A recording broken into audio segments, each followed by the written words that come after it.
દુનિયાના સૌથી healthy gluten free biscuit hello friends, હું છું શીતલ. તમારું સ્વાગત છે મારા કિચનમાં. બટર વગર, ખાંડ વગર અને એકદમ હેલ્ધી એવા ગ્લુટન ફ્રી બિસ્કિટ જો આ રીતે બનાવી લીધા ને તો નાના બાળકોથી લઈ મોટા બધાને ભાવશે અને મહિના સુધી પણ સોફ્ટ નહીં બને અને એકદમ હેલ્ધી રીતે બનાવીશું. તો ચાલો બનાવી. એના માટે લેશું આપણે અડધો કપ ઘી. તમે કોઈ પણ વાટકીના માપથી પણ આ બિસ્કિટ બનાવી શકો છો. સાથે લેશું 3/4 કપ એટલે કે ઘીથી થોડો વધારે ગોળનો પાવડર. તો આ રીતનો ગોળનો પાવડર માર્કેટમાં આસાનીથી મળી જાય છે, તે જ લીધો છે. તમે એની જગ્યાએ ખાંડ પણ યુઝ કરી શકો છો, બુરું યુઝ કરી શકો છો, બ્રાઉન સુગર આવે તે પણ લઈ શકો છો. હું અહીંયા ગોળનો પાવડર લઉં છું. હવે આ જે ગોળનો પાવડર છે ને એને એકદમ આપણે સરસ રીતે મેલ્ટ કરી લેવાનો છે. તો કન્ટિન્યુઅસલી આ રીતે ચલાવતા રહેવાનું, અથવા તો તમે મિક્સર જારમાં થોડું 1 થી 2 વાર ચલાવી અને પછી યુઝ કરો ને તો પણ ચાલે. તો આ રીતે ચલાવતા મને 3 મિનિટનો સમય લાગ્યો અને આ રીતે ગોળ સરસ એવો મેલ્ટ થઈ ગયો છે. તમે જુઓ આ રીતનું મિક્સર રેડી થઈ જાય ને પછી આપણે એડ કરીશું એમાં લોટ. તો અહીંયા મેં 1 કપ જુવારનો લોટ લીધો છે, જે ગ્લુટન ફ્રી હોવાને લીધે ખૂબ જ હેલ્ધી બને છે.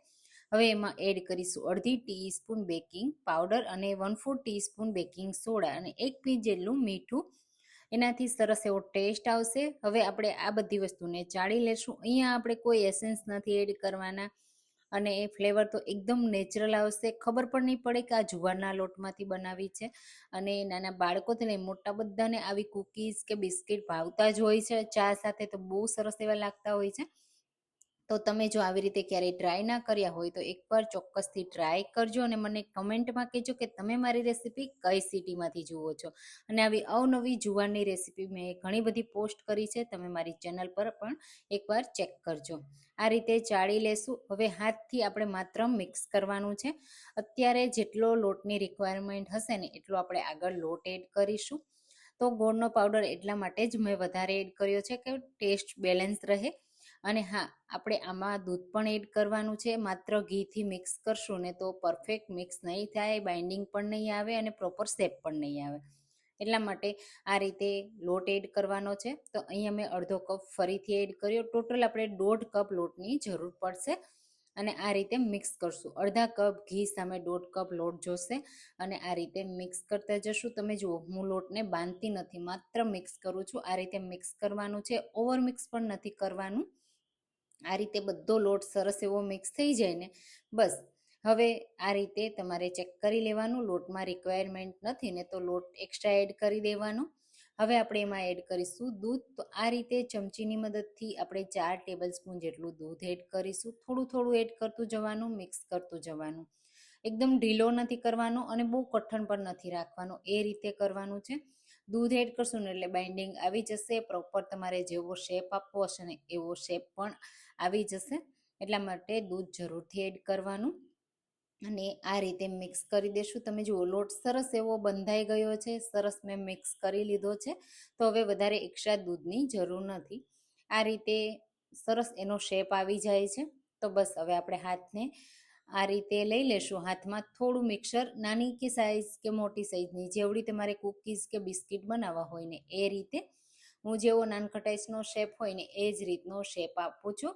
અને મોટી સાઈઝના થોડા બનાવું છું, તમે નાની સાઈઝના પણ બનાવી શકો છો. એકદમ નાની નાની સાઈઝના કોઈન જેવા પણ બનાવી શકાય. અને આ બિસ્કિટને શેકવા માટે એર ફ્રાયર લેવો, ઓવન લેવો અથવા તો કડાઈમાં શેકો, બધી જ રીતે તમે બનાવી તૈયાર કરી શકો છો. આજે હું તમને એર ફ્રાયરમાં બતાવું છું. તો થોડા હું અહીંયા કાજુ અને બદામની સ્લાઇસથી આ રીતે ગાર્નિશ કરું છું. એનાથી એનો નટી ટેસ્ટ છે ને બહુ સરસ એવો આવશે. ઉપરનો જે ક્રંચ હશે ને તે પણ ખાવામાં સરસ લાગશે.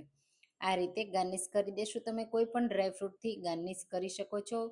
અને આ રીતે બસ આપણે આ બિસ્કિટનો શેપ પ્રોપર આવી ગયો છે. ડ્રાયફ્રૂટને થોડા આ રીતે પ્રેસ કરી દેવાના જેથી એ નીકળે નહીં. અને આ રીતે આપણે પ્લેટમાં રાખી દઈશું અને બાકીના પહેલાં બધા જ આ રીતે બનાવી રેડી કરી લેશું. તો હું તમને બીજું પણ બનાવીને બતાવી દઉં. આ રીતે થોડું હાથથી પ્રેસ કરવાનું છે. જ્યારે આપણે બિસ્કિટ બનાવીએ ને ત્યારે ઓવર મિક્સ બિલકુલ નથી કરવાનું, આ રીતે પ્રેસ જ કરવાનું છે. પછી હળવા હાથથી આ રીતે મિક્સ કરી દેવાનું.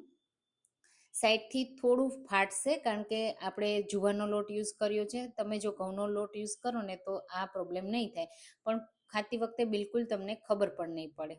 આ રીતે બસ ગાર્નિશ કરી દેવાનું અને બાકીના બધા જ આપણે આ જ રીતે બનાવી લેવાના. જો પિસ્તા પસંદ હોય તો ઉપરથી પિસ્તાથી ગાર્નિશ કરવાનું અને કોઈ નટ્સ પસંદ હોય તો એનાથી ગાર્નિશ કરી શકાય. તો આ રીતે મેં થોડા પિસ્તાથી પણ ગાર્નિશ કર્યા અને થોડા કાજુ બદામથી ગાર્નિશ કર્યા. હવે આ રીતની એર ફ્રાયરની ટ્રેમાં આપણે બટર પેપર રાખી અને ગોઠવી દઈશું. થોડી આ રીતે વચ્ચે સ્પેસ રાખવાની જેથી એને ફૂલવાનો સમય મળે.